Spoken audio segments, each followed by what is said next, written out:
আমরা ত্রিকোণমিতির 16 নম্বর অঙ্কটা নিয়ে আলোচনা করবো। চলো আগে লিখে অ্যান্সারটা লিখি। কি লিখছে এখানে?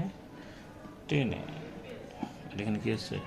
সেকে প্লাস 1 মাইনাস সেকে মাইনাস 1 আর এখানে কি আছে? শুধু 10। ওকে, চলো লসাগু করে ফেলি।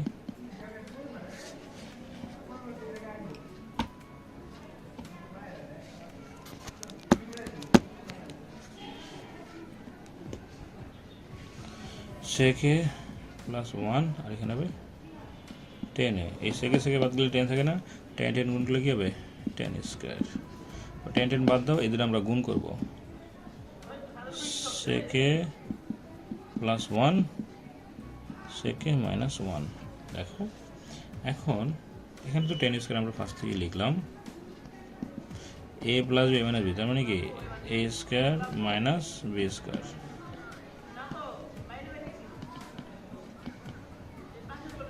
ওকে, এবার একটু উপরগুলো মুইছা দিই।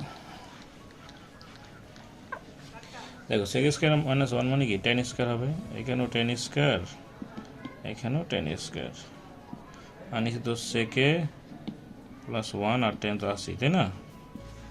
ওকে, পরের কাজটা কী হবে দেখো, ওই যে 10 স্কোয়ার কী হবে? 0 হবে, আর এখানে সেক স্কোয়ার এ প্লাস 1 আর এখানে আছে কি 10 তাহলে 0কে যা দ্বারা ভাগ করে 0 হবে, এটাই রাইট হ্যান্ড সাইড। প্রুভড। ঠিক আছে বন্ধুরা, তোমরা এটাই না বারবার